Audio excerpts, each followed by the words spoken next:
इस उपन्यास का अगला अध्याय है शांत। सभा की कार्यवाही प्रारंभ हो गई है। जनदर्शन को लंबा अंतराल हो गया था। सम्राट ने लंबे समय के अंतराल के बाद सोमवार को जनदर्शन रखा। जनदर्शन में प्रार्थियों के आवेदन रखने के निर्देश दिए गए। प्रतिवेदक ने पहली आवेदिका वासंती को अपनी समस्या रखने कहा। सम्राट को प्रणाम करते हुए वासंती ने कहा, महाराज, मुझे अपने पति से शिकायत है। अपना पूरा समय चतुरंग में निकाल देते हैं। शाम को गणिकाओं के साथ समय गुजारते हैं। इनकी सुबह पान की पीक से होती है और शाम सुगंधित मदिरा से। शिकायत तो मुझे पहले भी थी, लेकिन पहले व्यवसाय से काफी धन कमा लेते थे। दक्षिणा पथ से गुजरने वाले व्यापारियों से बहुत सा सामान लेते और स्थानीय बाजार में इसे बेचने ले जाते।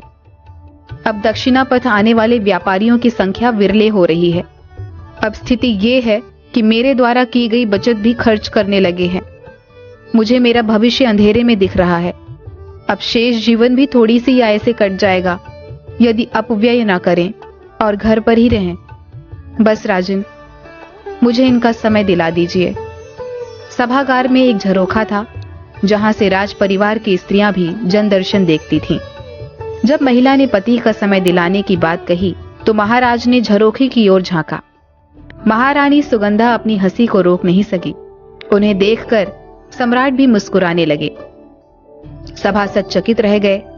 इतनी गंभीर बात और सम्राट के चेहरे पर सहज मुस्कुराहट उतर रही है। ऐसा कैसे हो रहा है? सम्राट ने अपने को संभालते हुए वासंती के पति से कहा, देखिए, आप कितने सौभाग्यशाली हैं कि इतने संकट से गुजरने के बावजूद आपकी पत्नी आपसे धन नहीं चाह रही हैं, आपका समय चाह रही हैं। यकीन मानिए, यह संकट केवल आपका नहीं है।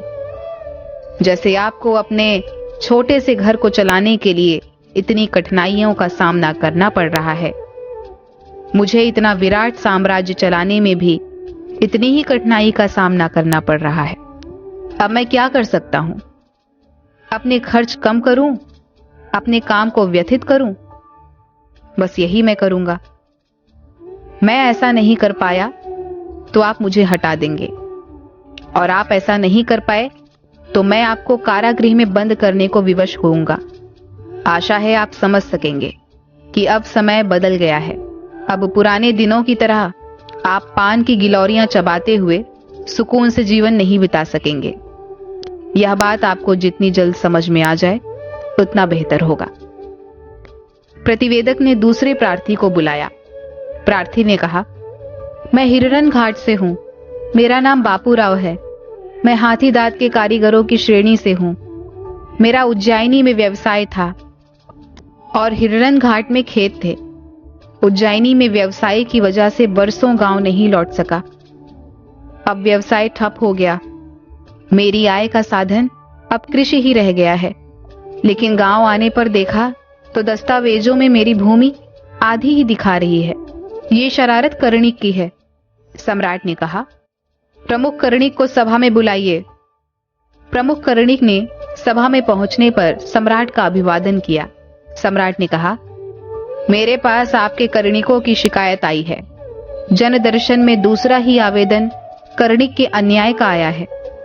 राज्य के दौरों के समय अधिकांश शिकायत कर्णिकों की ही होती है। आप दस्तावेज ठीक करने एवं इसका पारदर्शी पंजीयन रखने कुछ करते क्यों नहीं? प्रमुख कर्णिक ने कहा, सम्राट, पूर्व में आपने दस्तावेजों को ठीक करने निर्देश दिए थे।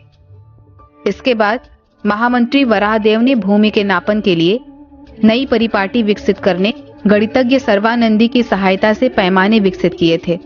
इसके अनुसार दस्तावेजों का नवीनीकरण किया गया। सम्राट ने कहा, और यहीं पर कर्णिकों ने पहले से ही खराब व्यवस्था को और भी अधोगति में डाल दिया। निश्चित रूप से ही उन्होंने नवीनीकरण के नाम पर शहरी व्यवसायियों की जमीन की गड़बड़ी की होगी। उन्हें लगा होगा कि व्यापार में समृद्ध होने वाले व्यापारी कभी नहीं लौटेंगे, लेकिन समय हमेशा परीक्षा लेता रहता है। व्यापारिक गतिविधियों के धीमे होने से कृषि पर दबाव बढ़ा है और ऐसे में खेती के लिए व्यवसाय छोड़ गांव लौटे व्यवसायियों को भ्रष्टाचारी कर्णिकों के छल की जानकारी होगी तो राज्य में असंतोष की स्थिति निर्मित हो सकती है। व्यवस्था को सुधारने किस तरह के उपाय किए जाएं, आप ही बताइए सभासदों। मुझे कोई साफ रास्ता नजर नहीं आ रहा, वराहदेव ने कहा। सम्राट, संहिताएं पूरी तरह से कायस्थ विरोधी हैं, क्योंकि यह देखा गया है कि इन्होंने ब्राह्मणों के लिए भी दी गई भूमि में भी दस्तावेजों की गड़बड़ी की है। आप कोई सी भी संहिता पढ़ लें, हर जगह एक ही केंद्रीय वाक्य नजर आएगा, भक्ष्यमाना प्रजा रक्षा कायस्थ च विशेषतः। कायस्थों से प्रजा की रक्षा करना राजा का प्रमुख कर्तव्य है। सम्राट ने कहा, आप ठीक कहते हैं वराहदेव। ग्राम सभाएं बुलाई जाएं और विषय रखकर मतदान कराए जाएं। ग्राम सभा अगर कायस्थों को हटाने जैसे विषय के संबंध में निर्णय ले तो इस पर तुरंत अमल होगा। प्रार्थी ने कहा, लेकिन सम्राट, इन्हें हटा देने से क्या होगा? इनके जगह ही पढ़े लिखे लोग दूसरे कायस्थ आ जाएंगे। हमें तो तभी ही राहत मिलेगी जब जमीन हमें वापस मिल सकेगी। सम्राट ने कहा, संभवतः आपने मेरी बातों पर ध्यान नहीं दिया। हम यह अधिकार ग्राम सभा को सौंपेंगे। ग्राम सभा यदि तय कर दें अथवा आपके पास इस संबंध में किसी तरह के दस्तावेज हैं तो आपका भूमि पर दावा वैध माना जाएगा। प्रतिवेदक ने तीसरे आवेदक का नाम पुकारा। आवेदक ने कहा, मेरा नाम सौमित्र है। मेरे पिता ने भी कर्णिक के रूप में वाकाटक साम्राज्य की सेवा की थी। उनका स्वप्न था कि मैं उनसे भी ऊंचा पद हासिल करूं, और इसलिए उन्होंने अपनी सारी जमा पूंजी खर्च करके मुझे वल्लभी भेजा। आप जानते ही हैं कि चूंकि वल्लभी अभिलेखों के संधारण का ज्ञान देने वाला देश का सबसे अच्छा विश्वविद्यालय है। यहां प्रवेश आसान नहीं। द्वार पंडित अर्थशास्त्र के इतने कठिन प्रश्न पूछते हैं कि बिना अभ्यास एवं मार्गदर्शन के यह संभव नहीं। इसलिए विश्वविद्यालय के बाहर दक्षिणा देकर गुरु से प्रवेश परीक्षा की तैयारी कराई। इस पर बड़ी मात्रा में धन व्यय हुआ। अब मेरी दीक्षा पूरी हुई तो मैं पूरी तरह आशान्वित था कि मुझे अपने राज्य की राजधानी में ही अपनी योग्यता के आधार पर सेवा का मौका मिल सकेगा। मुझे अत्यंत दुख है कि यहां राजकोष के कर्णिक के पदों के लिए केवल वत्सगुल्म के विद्यालयों में पढ़े लोगों को ही मौका मिल रहा है। अपनी विद्या पर सैकड़ों दीनार खर्च करने वाले हम जैसे युवाओं का भविष्य अंधकार में चला गया है। सम्राट ने कहा, महामंत्री, यह तो गंभीर समस्या है। इस तरह की नीति से तो देश के सबसे अच्छे विश्वविद्यालयों से दीक्षित युवा हमारे यहां सेवा ही नहीं दे पाएंगे। यह उनका दुर्भाग्य तो होगा नहीं, क्योंकि प्रतिभाशाली लोगों के लिए तो देश भर में अवसर उपलब्ध हैं। यह हमारा ही दुर्भाग्य होगा। इस नीति से हम सबसे योग्य युवा खो देंगे। नालंदा से पढ़कर निकले तर्कशास्त्री हमारे यहां नहीं आएंगे। उज्जैनी से पढ़कर निकले गणितज्ञ हमारे यहां सेवाएं नहीं दे पाएंगे। अजंता के लिए कश्मीर के शारदा पीठ के चित्रकार नहीं मिल सकेंगे। अभी आपने देखा ना, अभी एक आवेदक ने अपनी जमीन मापन की समस्या रखी थी और आपने बताया महामंत्री कि नए सिरे से सर्वेक्षण के लिए गणितज्ञों को लगाया है।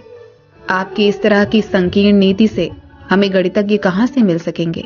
अपने दृष्टिकोण को हमें विस्तारित करना होगा।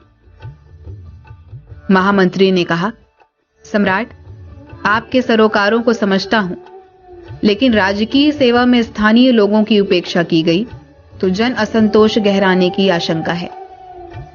ऐसे में जब दक्षिणापथ से होने वाला व्यापार चरमरा गया है, बेहतर जीवन के लिए युवाओं के पास एक ही आस है, शासकीय सेवा। यह सौभाग्य भी हम उनसे छीनकर दूसरे राज्यों के युवाओं को दे देंगे तो यह चरम असंतोष का कारण बनेगा। महाराज ने कहा, मैं आपकी चिंताओं को समझता हूं महामंत्री, लेकिन मुझे लगता है कि आपने जो रोजगार की नीति बनाई उस पर सुदीर्घ चिंतन नहीं किया गया।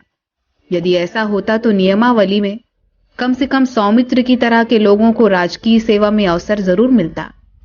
जो स्थानीय लोग हैं, भले ही अपनी पढ़ाई उन्होंने दूसरे राज्यों के विश्वविद्यालयों में की है।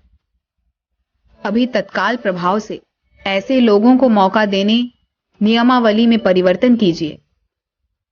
स्थानीय लोगों का संतोष भी बना रहे और प्रतिभाशाली लोगों को भी अपने राज्य में सेवा देने का अवसर हम प्राप्त कर सकें। इसके लिए एक सुसंगत नियमावली तैयार करने के संबंध में महामात्य से चर्चा कीजिए। इसमें विदूषक विरोचन आपकी सहायता करेंगे।